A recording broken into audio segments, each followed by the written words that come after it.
ராஜா அவர்கள் ஒரு தலைமை பொறுப்பில் இருக்கக்கூடிய திமுகவுடைய தலைமை பொறுப்பில் இருக்கக்கூடிய ஒரு ஆள்.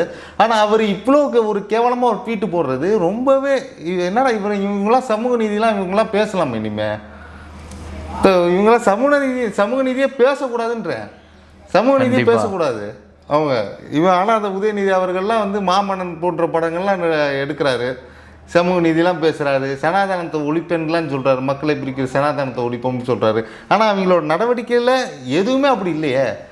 மாமன்னன் படத்தை தவிர மாமன்னனில் மட்டும் எடுத்துக்கிறாரு. இல்லை எங்கேயாவது போனால் சனாதனத்தை ஒழிப்போம்னு வேணால் சொல்லுவாரே தவிர்த்து அவரோட செயல்பாடுகளோ இல்லை அவங்க கட்சியோட செயல்பாடுகளோ சமூக நீதி கடைபிடிக்கிற மாதிரியே தெரியல.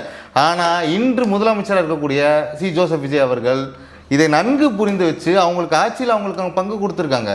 இனிமே இது ஒரு வரலாறுன்றேன். இத்தனை வருஷம் வரலாற்றில் இது ஒரு சாதனைன்றேன். அவங்க ஒவ்வொருத்தவங்களும் பார்த்துருக்கீங்க, அவங்க கண்ணை பார்த்தீங்களா? வன்னியரசு அவரெல்லாம் பார்க்குறப்ப நம்மளே மக்களே ஜெயிச்ச ஒரு ஃபீலிங்காக இல்லை?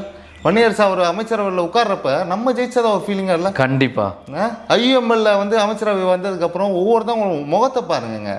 இந்த ஒரு சந்தோஷத்தை இது வரைக்கும் திமுக கொடுத்துருக்காங்களா? சமூக நீதி அப்போ நீங்கள் என்ன சமூக நீதி பேசிகிட்டு இருக்கீங்க? சமூக நீதி பேசுகிறேன்னு சொல்லிட்டு இது வரைக்கும் நீங்கள் இந்த கடைப்பிடிச்சிங்களான்னு கேட்குறேன். சரி, அப்படியே அது மீறி ஒரு முடிவு எடுத்து அவங்க போயிட்டாங்க, ஓகேங்களா? சரி, வாழ்த்தி அனுப்ப வேண்டியதானே? உங்களை மரியாதை கொடுத்து உங்களை பெருமையாக தான் வச்சு இந்த டிவிகே ஆட்சி அமைக்கிறப்ப கூட டிஎம்கே வந்து தாழ்த்திட்டா போனால் டிஎம்கே பெருமையாக பேசி டிஎம்கேயோட நான் நிற்போம், ஸ்டாண்ட் பண்ணுவோம், அந்த மரியாதையை ராஜா அவர்கள் காப்பாற்றிக்கிட்டாரா? இது ட்வீட்டாக இது. அதனால் ராஜா அவர்கள் தயவு கூறி இந்த மாதிரி விஷயங்கள்லாம் பேசாதீங்க. உங்கள் கட்சிக்கே அவமானத்தை நீங்கள் சேர்க்குறீங்க.